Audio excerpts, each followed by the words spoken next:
جس طرح قاری صاحبان یا والدین اپنے بچوں کو حفظ کرواتے ہیں، تو کیا صرف حفظ کرنے پر ہی موقوف کر دیا جائے کہ صرف حفظ کر لیا اب ان کو دنیاوی تعلیم میں لگا دیں، یا آگے کا بھی کوئی پلان ہونا چاہیے؟ حفظ کرنا آسان ہے، کہا جاتا ہے حفظ کرنا آسان ہے، حفظ رکھنا مشکل ہے۔ تو اب تو زندگی بھر قرآن کریم کو سینے سے لگائے رکھنا ہے، تھوڑا ہٹایا یہ نکلا، یہ اس لیے پڑھتے رہیں پڑھاتے رہیں۔ اب یہ کہ ذرا روزگار بھی ہونا چاہیے حلال اور آسان حسب ضرورت، اور یہ دینی تعلیم جس نے لی تو روزگار تو اس کو بھی ملے گا، ذرا کو مولانا بھوکے تو نہیں مرتے، وہ بھی بال بچے والے ہوتے ہیں، ان کا پیٹ بھی بھر جاتا ہے، کھاتے پیتے ہیں سب کچھ کرتے ہیں۔ تو ابھی حفظ کیا، اتنی بڑی سعادت لی ہے، تو ظاہر نصیب اگر حالات اس کو ساتھ دیں، درس نظامی کرنا چاہیے، اللہ کرے کہ عالم دین بننے کی سعادت مل جائے۔ تو اس میں مطلب یہ کہ لوگ یہ سمجھتے کہ مولانا کو اتنی سمجھ نہیں پڑتی، یہ اتنے مطلب یعنی کہ ان کو بیچاروں کیا پتا دنیا میں کیا ہوتا ہے۔ تو میں مطلب یعنی کہ یہ کہا کرتا ہوں، برسوں سے کہتا ہوں، میں کہتا ہوں میرے چیلنج آج تک کسی نے اس کا جواب نہیں دیا کہ مولانا سمجھدار یا غیر مولانا سمجھدار۔ وہ یہ مثال دیتا ہوں کہ بڑے بڑے ایجوکیٹڈ پڑھے لکھے سرمایہ دار آپ کو خودکشی کرنے والوں کی لسٹ میں مل جائیں گے، ایک عالم دین بتائیں جس نے خودکشی کی ہو۔ اب آپ بتائیے سمجھدار کون، مولانا یا غیر مولانا، عالم یا غیر عالم؟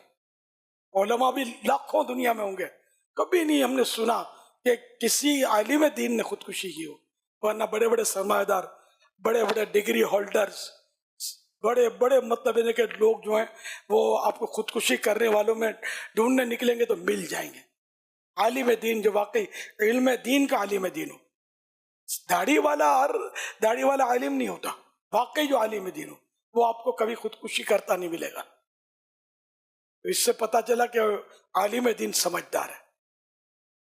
بچے کو دم کروانا ہے کسی پروفیسر کے پاس، لیکچرر کے پاس، یا وزیر بھی اگر آیا ہوا اس کے پاس، کوئی نہیں جا کر کہ میرا بچہ رات بھر سونے نہیں دیتا، وزیر صاحب ذرا پھونک مار دیجئے۔ وزیر بھی سمجھدار ہوگا تو شاید بول دے گا کہ رات کو نہیں سونے دیتا، میں پھونک ماروں گا دن کو بھی نہیں سونے دے گا۔ یہ مولانا سے دم کروا لو، میں بھی مولانا سے دعا کروانے کے لیے آیا ہوں، تو دعا مولانا کرتا ہے۔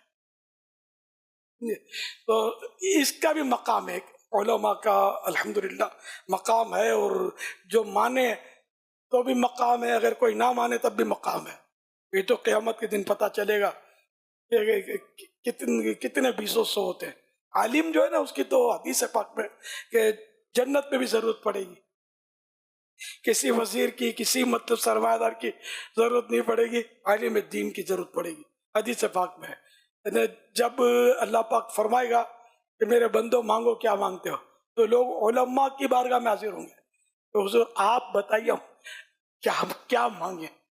تو علماء رہنمائی فرمائیں گے، جنت میں رہنمائی فرمائیں گے، یہ مانگو وہ مانگو۔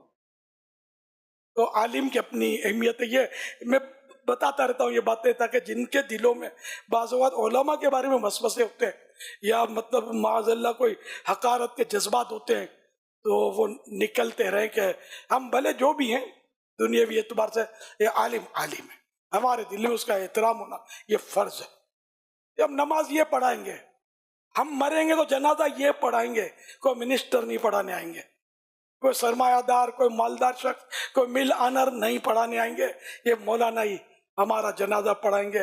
ایصال ثواب جتنا یہ اچھی طریقے سے کریں گے اور کوئی نہیں کر سکے گا۔ قرآن ان کو پڑھنا اچھا ہوتا ہے، ہم سے اچھا آتا ہوتا ہے نا۔